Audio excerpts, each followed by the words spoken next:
ഈ കഴിഞ്ഞ ദിവസം ഉണ്ടായ ഒരു സംഭവമാണ് 16 വയസ്സുള്ള വിദ്യാർത്ഥിയെ ലൈംഗികമായി പീഡിപ്പിച്ച അധ്യാപിക അറസ്റ്റിലായി എന്നത്.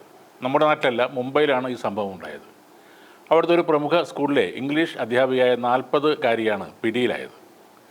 പ്രായപൂർത്തിയാകാത്ത കുട്ടിയെ ആഡംബര ഹോട്ടലുകളിലേക്ക് കൊണ്ടുപോയി അവിടെ വെച്ച് പീഡിപ്പിച്ചിരുന്നു എന്നതാണ് പരാതി. ഈ വർഷം 10ാം ക്ലാസ് പരീക്ഷ പാസ്സായ ശേഷം വിദ്യാർത്ഥി സ്കൂളിൽ നിന്ന് പോയതിനു ശേഷവും ഈ അധ്യാപിക കുട്ടിയെ ബന്ധപ്പെടാൻ ശ്രമിച്ചിരുന്നു.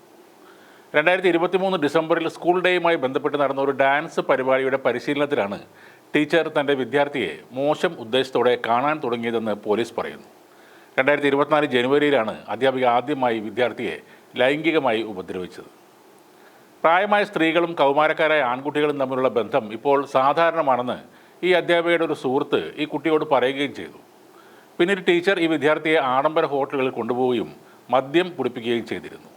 വിദ്യാർത്ഥിക്ക് കടുത്ത രീതിയിൽ ആങ്സൈറ്റി പ്രശ്നങ്ങൾ ഉണ്ടായപ്പോൾ ടീച്ചർ തന്നെ ഗുളികകൾ വാങ്ങി നൽകുകയും ചെയ്തു. എന്നാൽ കുട്ടിയുടെ പെരുമാറ്റത്തിലെ ചില മാറ്റങ്ങൾ ശ്രദ്ധയിൽപ്പെട്ടപ്പോഴാണ് കുടുംബം ഈ കാര്യം അറിയുന്നത്.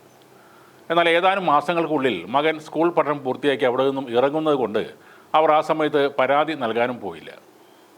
10ാം ക്ലാസ് പരീക്ഷ പാസ്സായ ശേഷം വിദ്യാർത്ഥിയെ കാണണം എന്നാവശ്യപ്പെട്ട് വീണ്ടും ഈ ടീച്ചർ വീട്ടുജോലിക്കാർ വഴി സന്ദേശം കൈമാറിയപ്പോഴാണ് കുടുംബം പോലീസിൽ പരാതിപ്പെടുന്നത്. പോക്സോ, ഭാരതീയ ന്യായ സംഹിത, ജുവൈനൽ ജസ്റ്റിസ് ആക്ട് എന്നീ വകുപ്പുകൾ പ്രകാരമാണ് ഈ അധ്യാപികയ്ക്കെതിരെ ഇപ്പോൾ കേസെടുത്തിരിക്കുന്നത്. ഈ വാർത്ത നമ്മളുടെ സോഷ്യൽ മീഡിയയിൽ വന്നപ്പോൾ ഉണ്ടായ പ്രതികരണങ്ങളാണ് ഇതിനേക്കാൾ ഭീകരമായി തോന്നിയത്. അധ്യാപകൻ പെൺകുട്ടികളെ പീഡിപ്പിച്ച എത്രയോ സംഭവങ്ങൾ ഇവിടെ ഉണ്ടായിട്ടുണ്ട്. ഉസ്താദുമാർ ആൺകുട്ടികളെ പീഡിപ്പിച്ച സംഭവങ്ങളും ഒട്ടും കുറവല്ല. ഒരു അധ്യാപകൻ പെൺകുട്ടിയെ പീഡിപ്പിക്കുമ്പോൾ ആ കുട്ടിക്കുണ്ടാവുന്ന അതേ മാനസികാവസ്ഥ തന്നെയാണ് ഈ ടീച്ചർ ആൺകുട്ടിയെ പീഡിപ്പിച്ചപ്പോൾ ആ കുട്ടിക്കും ഉണ്ടാകുന്നത്. പ്രബുദ്ധരായ മലയാളികൾ പലർക്കും അത് മനസ്സിലാക്കാൻ കഴിയുന്നില്ല.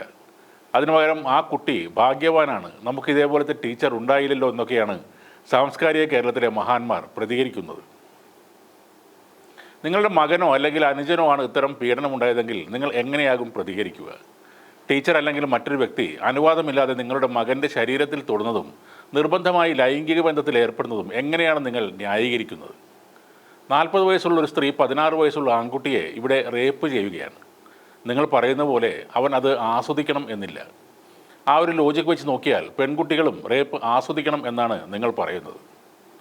ഇത്രയ്ക്കും ലൈംഗിക ദാരിദ്ര്യം നിറഞ്ഞ മലയാളികൾ ഇപ്പോഴും ഉണ്ടെന്ന് തെളിയിക്കുന്നതാണ് പല മാധ്യമങ്ങളിലും ഈ വാർത്തയ്ക്ക് കീഴിൽ വരുന്ന കമൻറ്റുകൾ. നിങ്ങളുടെ വീട്ടിലെ ആൺകുട്ടികളെ ഇതേപോലെ ആരെങ്കിലും പീഡിപ്പിക്കുമ്പോൾ അത് ആ കുട്ടിയുടെ ഭാഗ്യം എന്ന് തന്നെ നിങ്ങളിനി പറയേണ്ടി വരും. ഒരു കുറ്റം സ്ത്രീ ചെയ്താലും പുരുഷൻ ചെയ്താലും അതിന് ഇരയാകുന്ന ആളുടെ മാനസികാവസ്ഥ ഒന്നു തന്നെയായിരിക്കും. ആൺകുട്ടി നിർബന്ധിച്ച് ചെയ്യുന്ന ലൈംഗിക ബന്ധം ആസ്വദിക്കുന്നു എന്നും പെൺകുട്ടി അത് ഇഷ്ടപ്പെടാത്തവളും ആണെന്ന ചിന്താഗതി തെറ്റാണ്. ഒരു ശരീരത്തിലേക്കുള്ള കടന്നുകയറ്റമാണ്, ആക്രമണം ആണത്. ആണായാലും പെണ്ണായാലും ഒരേപോലെ എതിർക്കപ്പെടേണ്ട ഒന്നാണത്.